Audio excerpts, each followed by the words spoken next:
Hello friends, welcome to study India. और friends, आज हम बात करेंगे भारतीय संविधान की सीरीज़ में हमारा जो तीसरा वीडियो है वो है इलेक्शन कमीशन की का। ठीक है, इलेक्शन कमीशन को हम जानेंगे कि क्या है इलेक्शन कमीशन, और यहाँ से क्वेश्चन बहुत बनते हैं आने वाले लोअर पीसीएस मेंस के लिए और अपर पीसीएस जो प्री एग्ज़ाम होने वाला है 3 अप्रैल को। और इसके अलावा जितने भी एग्ज़ाम्स में इंडियन कॉन्स्टिट्यूशन से क्वेश्चन बनते हैं वहाँ इलेक्शन कमीशन से भी क्वेश्चन मिलेगा आपको। ठीक है, तो आज हम इसे ढंग से अच्छे से समझाएंगे कि क्या है। ठीक है, ताकि आपको दोबारा इसे रटने की ज़रूरत ना पड़े अब। ठीक है, तो शुरू करते हैं इलेक्शन कमीशन। ठीक है, तो यह एक स्थायी और स्वतंत्र निकाय है सबसे पहले। ठीक है, स्थायी और स्वतंत्र निकाय। ठीक है, अब स्थायी कैसे है? ठीक है, स्थायी ऐसे कि इसका डिसॉल्यूशन नहीं हो सकता। ठीक है, इलेक्शन कमीशन एक बॉडी है। ठीक है, वो हमेशा रहेगी। ठीक है, हालांकि उसके जो अध्यक्ष हैं या सदस्य हैं, ठीक है, उनका कार्यकाल होता है, लेकिन ये एक स्थायी बॉडी है, ये कभी समाप्त नहीं होती। स्वतंत्र निकाय इसलिए है, ठीक है, इंडिपेंडेंट बॉडी इसलिए बोलते हैं क्योंकि वह किसी के दबाव पर कार्य नहीं करती, चाहे वो एग्जीक्यूटिव हो या लेजिस्लेटिव हो या जुडिशरी हो। इसका एक अपना महत्व है। ठीक है, संविधान में एक प्रावधान दिया है, इसको पावर दिए गए हैं।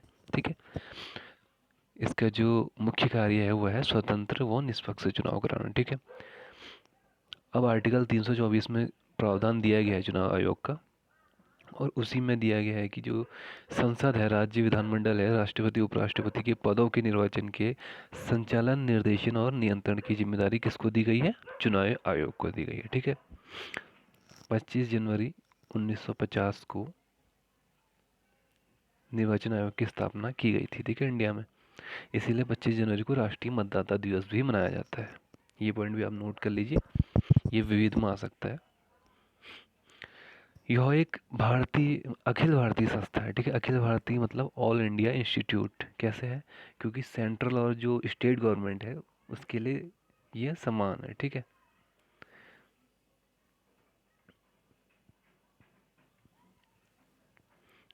और ये बहुत महत्वपूर्ण है। देखिए, पंचायतों व निगम चुनाव का जो संबंध है वो राज्य निर्वाचन आयोग से है। ठीक है, अभी हम उसकी बात करेंगे। ठीक है, तो जो पंचायत और निगम चुनाव होते हैं वो केंद्रीय निर्वाचन आयोग नहीं कराता उसे। ठीक है, उसे राज्य निर्वाचन आयोग कराता है।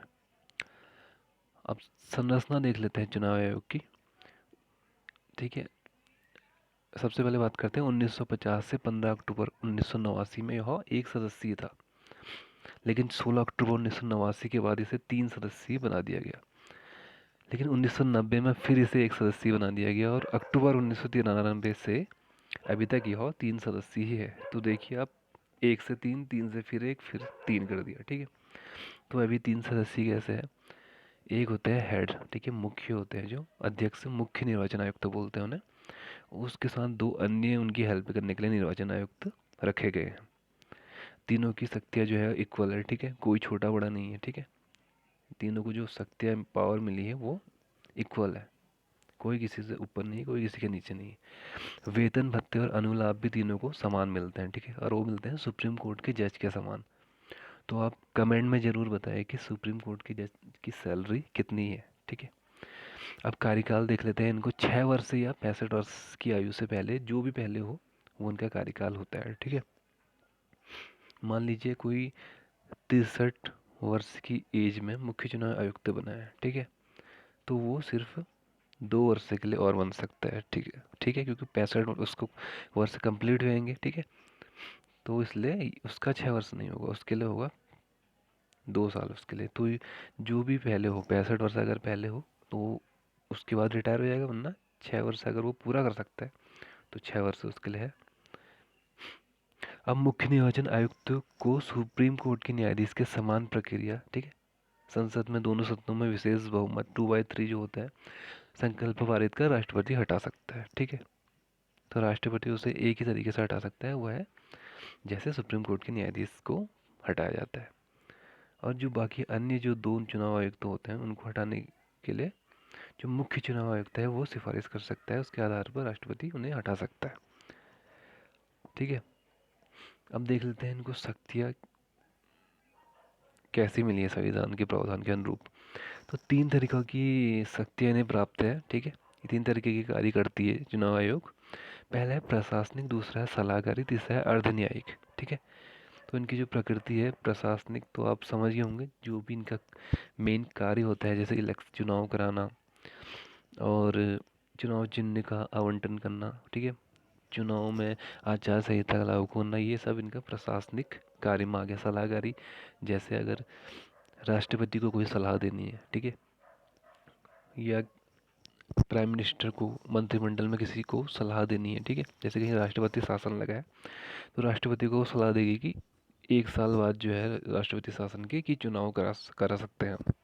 वैसे अर्धन्यायिक भी है, ठीक है। अर्धन्यायिक भी कैसे है, जैसे भी कोई भी सदस्य की अर्हता पर सवाल उठ जाता है कि, ठीक है, जब चुनाव होते हैं तो वो भी चुनाव आयोग के अंदर ही आता है। तो आप समझ गए होंगे कि चुनाव आयोग क्या है, ढंग से हमने सब कंप्लीट किया है। अब चलते हैं राज्य निर्वाचन आयोग, ठीक है। और चुनाव आयोग का जो प्रावधान है वो आर्टिकल 324 में है, ठीक है। ये भी आपको याद रखना है, ठीक है। उसी में सब कुछ दिया है ये, जितना भी मैंने आपको बताया। अब देखते हैं राज्य निर्वाचन आयोग, ठीक है। देखिए मूल संविधान में इसका कोई जिक्र नहीं था, ठीक है। तो आर्टिकल 243 के में अभी इसका वर्णन है संविधान में, क्योंकि जब पंचायती राज अधिनियम 73वां संशोधन से पारित हुआ था, ठीक है, अधिनियम बन गया था, तो उसी में जो आर्टिकल्स हैं उसी के अंदर राज्य निर्वाचन आयोग भी आता है, ठीक है। तो राज्य निर्वाचन जो आयोग है, ठीक है, चुनाव प्रक्रियाओं की तैयारी की देखरेख, निर्देश, मतदाता सूची तैयार करना, ठीक है, करने पर नियंत्रण, पंचायतों के सभी चुनावों को संपन्न कराने की शक्ति, ठीक है। जितने भी निगम के चुनाव है, जितने भी चुनाव वो पंचायती राज के चुनाव है, सब राज्य निर्वाचन आयोग में निहित है उसकी शक्ति। राज्यपाल द्वारा नियुक्त राज्य चुनाव आयुक्त सम्मिलित है इसमें, ठीक है। तो राज्यपाल राज्य चुनाव आयुक्त को नियुक्त करता है, उसकी सेवा शर्तें और पदावधि भी राज्यपाल डिसाइड करता है, ठीक है। तो ये आपको समझना है। इसे राज्य को उच्च न्यायालय के न्यायाधीश के हटाने के तरीके के अलावा किसी अन्य तरीके से नहीं हटा सकता, ठीक है। जैसे हमने बात करी थी, जो केंद्रीय निर्वाचन आयोग होता है, जो सेंट्रल लेवल का होता है, उन्हें कैसे हटा सकते हैं, उन्हें हटाने का तरीका जो है सुप्रीम कोर्ट के जज को जैसे हटाया जाता है, ठीक है। सेम वैसे ही यहाँ भी है स्टेट के लिए, हाई कोर्ट के जज को जैसा हटाते हैं वैसे ही राज्य निर्वाचन आयुक्त को हटाया जा सकता है, ठीक है। इसकी नियुक्ति के बाद उसकी सेवा शर्तों में ऐसा कोई परिवर्तन नहीं किया जाएगा, ठीक है, जिससे उसका नुकसान हो, ठीक है। ये भी आपको याद रखना है। और एक और पॉइंट है इसमें, पंचायतों के चुनाव संबंधित सभी मामलों पर राज्य विधान कोई भी उपबंध बना सकती है, ठीक है। तो ये था कंप्लीट सेंटर जो इलेक्शन कमीशन और राज्य इलेक्शन कमीशन, ठीक है, इसके बारे में। आशा करता हूँ आपको समझ में आया होगा। अब हम नेक्स्ट वीडियो में मिलेंगे। धन्यवाद।